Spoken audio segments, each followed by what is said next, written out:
창세기 37장 1절 2절 말씀입니다.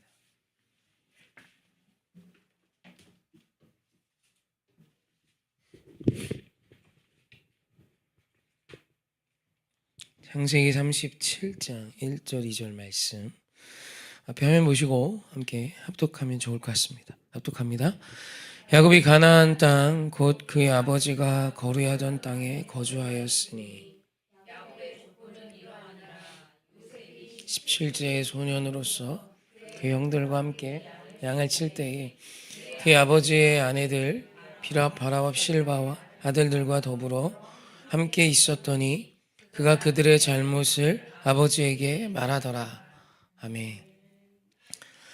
창세기 37장은 이제 창세기에 나오는 네 번째 족장 요셉에 대한 이야기가 이제 본격적으로 시작됩니다. 창세기 50장 중에 주인공이 있죠. 그 중에 이제 4대 족장하면 아브라함, 이삭, 야곱, 그리고 이제 네 번째 요셉을 말합니다. 그래서 이제 그 주인공들이 계속 바뀌죠. 가장 큰 분량을 야곱이 가지고 있고, 사실 야곱은 요셉의 어떤 이야기 안에서도 계속 등장하는 인물이기도 하고, 그리고 이제 요셉이 이제 창세기의 마지막을 대미를 장식해 가기 시작할 것입니다. 그래서 오늘 요셉에 대한 기록을 하고 있어요. 요셉이 어땠나? 이제 가나안 땅에 정착하여 아버지가 거류하던 땅에 거주합니다. 잘한 거죠. 약속의 땅에 야곱과 요셉이 그 아들들이 함께하고 있어요. 그러면서 이제 요셉에 대해 요셉이 어떤 사람이었는지에 대해 이제 기록을 하는데, 요셉의 나이가 17세 소년이었고 그가 형들과 함께 양을 쳤고 또 그 아내 아버지의 아내 빌하와 실바의 아들들과 더불어 함께 있었답니다. 그리고 그가 그들의 잘못을 아버지에게 말했대요. 여기 이제 요셉의 첫 번째 성경이 기록하고 있는 요셉에 대한 증언입니다. 어떻게 생각하십니까? 사실 뭐 이제 요셉에 대한 요 파트의 말씀을 가지고 이제 뭐 요셉에 대해 부정적인 내용을 말씀하시는 목사님들도 꽤 계시는 것 같아요. 고자질을 해가지고 되겠나 뭐 이런 느낌이죠. 사실 근데 이제 성경이 오늘 요셉에 대해 기록하고 있는 건 굉장히 중요한 그리스도인의 삶에 아주 중요한 가치를 말해주고 있어요. 말씀 한 구절 볼까요? 에베소서 1장 1절입니다. 에베소서 1장 1절 함께 합독합시다. 시작.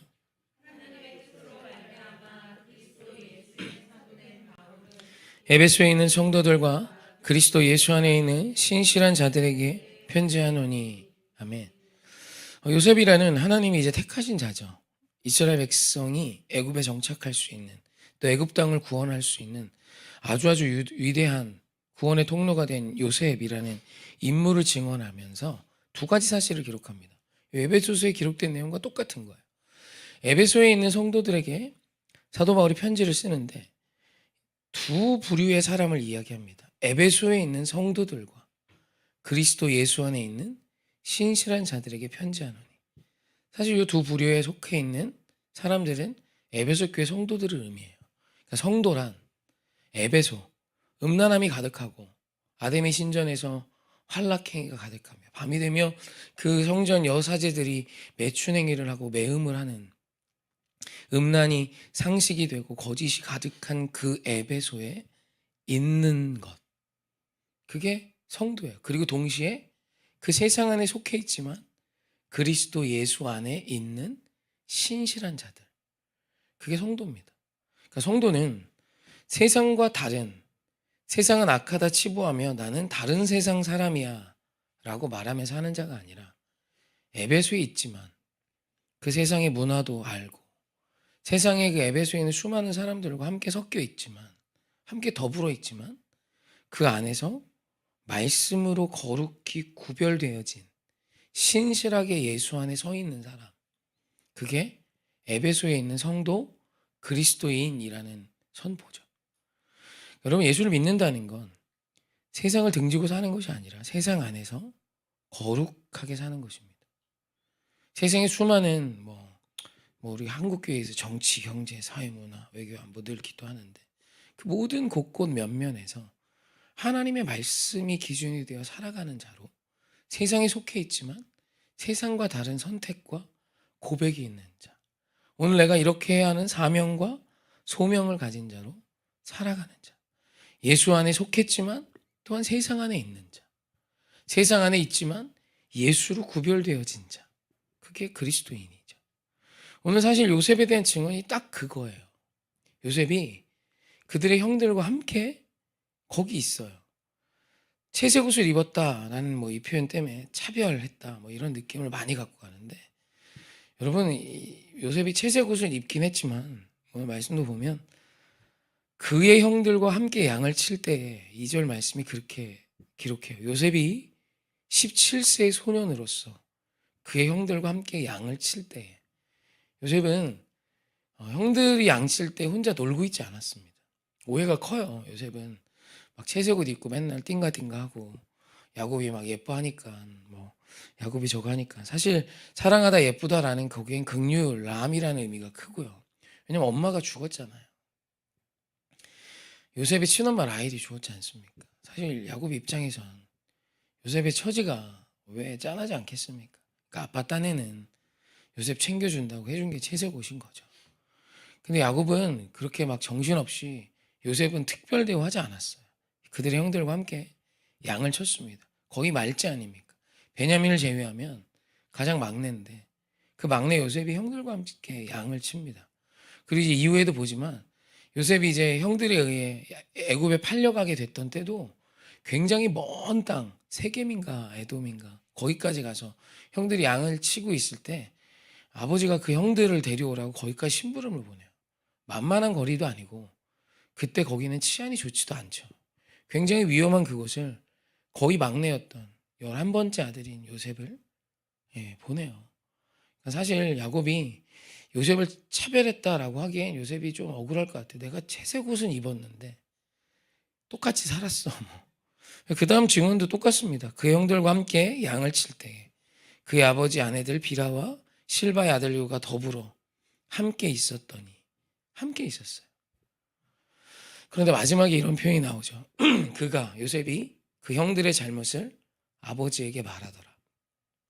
우리말 잘못으로 번역된 히브리어는 라흐라는 단어인데 죄악, 악하며, 흉하며 라는 표현이에요. 그러니까 그 형들이 악한 길을 갈 때 요셉이 그걸 아버지에게 말했다는 얘기는 자기는 하지 않았다는 뜻이죠. 요셉은 형들이 했다 해서 같이 가지 않았던 사람이에요. 여러분 세상 안에서 그리스도인이 왜 미움받을까? 엊그저께 어제인가 그제도 아내하고 이렇게 좀 이렇게 운동을 좀 하거든요. 걷는데 어디서 이렇게 트로트 소리가 엄청 크게 나요. 그러니까 저기 시흥시청역 앞에서 막 이렇게 스피커 해놓고 트로트 하더라고요. 아내가 그거 딱 듣더니 이 얘기 하더라고요. 아마 교회가 저랬으면 난리가 났을 거래요. 경찰들이 다 출동하고도 남았을 거래요. 막 그런 얘기해요. 사실 그럴 겁니다. 길에서 저희는 거리 예배할 때 육성으로 합니다. 스피커도 못 켜요. 최대한 조용하게 하려고 애씁니다. 그러면서 복음 전하를 애쓰는데 시간이 1시간이 넘어가면 거의 경찰이 옵니다.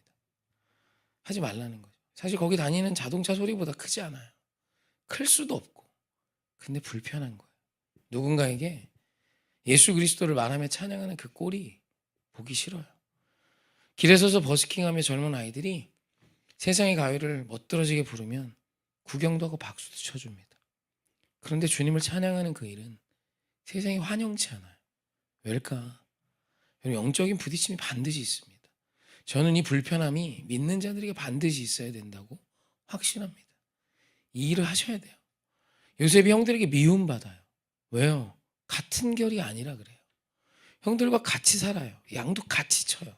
그들과 함께 더불어 먹고 함께 지내는데 결이 달라요. 얘는 우리 모두가 라흐 함께 나쁘지만 즐거운 일을 하고 있어요. 여러분 악이 왜 사람들이 계속 매력적입니까? 즐거움이 돼요. 누군가 하나 모여서 뒷담화 좀 까고 악한 이야기도 좀 하고 다 비판하고 비난하고 정죄하고 판단하고 미워하는 거 얼마나 재밌는데 즐거워요. 그거 우리 기쁨 맞잖아요. 죄인은 거기에 막 열광하고 반응해요. 그게 인간이에요. 인간의 죄성이 여기 촉매제의 역할을 합니다. 누군가 하나 운만 띄워주면 그 사람 이야기하느라고 하루 종일이 가도 즐거워요. 다 하나님 기쁨이 되지 않는 이야기들. 여기서 결이 달라요. 거기에 찬물을 끼얹습니다. 아무 말하지 않아요. 도리어 그와 같은 그 말을 불편해해요. 술 마시는 것까지, 담배 피는 것까지 불편해하는 자들. 세상의 음란과 폐역 앞에 불편해하며 아니 이것은 틀렸다 말하는 자들. 당연히 왕따 당하죠. 결이 다른데, 불편한데, 쟤는 제가 있음으로 인해, 쟤 하나가 있음으로 인해 내가 오늘 죄적인 삶을 사는 게 껄끄러워요. 여러분, 요셉은 어렸을 때부터 꽤 멋졌던 겁니다. 야곱을 통해 들었던 하나님, 그 주의 말씀이 어린 요셉에겐 기준이 되어 있었고, 라으, 형들이 저것이 잘못됐다라는 것을 아버지에게 말할 수 있었다는 건 사실 용기 있던 아이예요.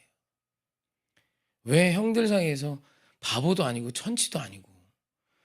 여러분, 요셉이 이후의 삶을 보십시오. 요셉이 약간 좀 정신적으로 약간 좀 이상하지 않지 않습니까? 잘 지내잖아요. 죄인의 자리, 종의 자리에서도 반짝반짝이며 잘 지냅니다. 용기 있어서 그래요. 주변과 달라도 그 다름이 얼마나 큰 불편인데요. 미운 오리 새끼, 그렇지 않습니까? 사실 걘 백조인데 우리 덕들 사이에서 살잖아요. 다들 뒤뚱거리며 걸어요. 얘는 세련되게 걸어요. 그러니까 애들이 막 뭐라고 해요. 절대적인 가치는 백조가 훨씬 멋지죠. 어디 덕하고 수완을 비교합니까? 그렇지 않습니까? 근데 뒤뚱거리면 다 걸으니까 나도 그렇게 걸어야 될 것 같아요. 왜요? 그게 힘든 거야. 다 뒤뚱거리는데 나는 왜 뒤뚱거리지 않나? 다 꽥꽥대는데 우리들 다 꽥꽥대고 걸어다니잖아요. 푸덕푸덕대면서. 근데 백조는 아니잖아요. 다리가 길어요. 일단 싫죠, 그죠? 다 짧은데 길어요. 여러분, 근데 오늘 우리가 사는 게 옳은데 주님이 가르쳐 주신 게 맞는데 세상 안에서 그 거룩을 추구하면서 하는 게 만만치 않아요. 애굽으로 팔려갈 수도 있어요. 자칫 잘못하면 죽을 수도 있고, 자칫 잘못하면 세상이 껄끄러워하는 존재가 됩니다. 지금 이 한국계 비극이 뭔지 압니까? 거룩을 그래서 잃어버렸어요. 요셉 같은 아이들이 없습니다. 내 친구들이 악을 행하면 그냥 같이 가는 거예요. 왜요? 나는 백조지만 그냥 오리처럼 살 거야. 그때 그 백조에게 한 사람이, 한 날아가던 백조가 착륙하죠. 너 여기 왜 있니? 너 왜 우리들 사이에 있어? 너 백조야. 백조야. 하늘에 나는 그 우아한 날갯짓, 멋져 보이는 그 존재가 나래요. 여러분, 그리스도인은 예수 그리스도를 따라가는 삶이에요. 세상이 아무리 세상적인 가치가 멋지다 해도요, 예수보다 멋있을 수 없어요. 예수님을 따르는 사람은 지금도 수십억 명입니다. 세상이 그 꼴랑 얼마 되지도 않은 아무것도 아닌 그것이 어찌 예수를 사는 거룩한 삶과 비교할 수 있겠습니까? 그럼에도 불구하고 우리가 용기가 없는 건 세상과 결이 다른 인생을 사는 게 쉽지 않기 때문이에요. 여러분, 요셉은 지금 이때에도 하나님이 자랑하고 싶은 거예요. 야, 그거 아니? 요셉이 왜 내가 그를 4대 족장으로 불러냈는지 알아? 걔는 어렸을 때부터 달랐어. 그의 마음에 인테그리티, 선함이 있었다. 사람 앞에서건 형들 앞에서건 아버지 앞에서건 내가 그에게 가르쳐준 그 기준과 가치를 가지고 세상의 문화, 세겜의 문화, 에돔의 문화, 가나안 땅의 우상을 섬기는 문화가 아니라 여호와 하나님만을 섬기는 그 가치관을 가지고 살아가려 했던 어린 시절의 아이였어. 그렇다 그래서 그 형들을 정죄하거나 판단하며 그들과 함께하지 않기를 선택한 것이 아니라 그들과 더불어 먹고 그들과 함께 일하며 그들과 함께 했지만 그 안에서 결이 다른 거룩한 자였지. 근데 이걸 이게 나쁘게 좀 보는 경향의 목사님들이 있으셨더라고요. 있어요. 아니에요. 성경은 지금 사실 자랑하고 있는 거예요. 요셉은 이랬다. 너희도 그랬으면 좋겠다. 너희 다음 세대, 너희 자녀도 요셉과 같이 세상과 결이 다른 예수 그리스도로 에베소에 속해 있으나 그리스도 예수 안에 신실한 자로 살았으면 좋겠다. 여러분, 이 얘기를 사실 하나님은 신구약에서 계속 반복하십니다. 할렐루야. 예수 안에, 세상 안에 있지만 예수 안에 있는 아름다운 한 사람이 되십시다. 세상과 결이 다름이 때로는 많이 불편하지만 그럼에도 그것에 생명이 있음을 믿으시며 가정에서 거룩한 자로, 또 내 모임, 내가 아는 자들과의 만남에서 거룩한 자로, 세상 안에서 거룩한 자로 살아가는 저와 여러분에게 주님의 이름으로 축원합니다.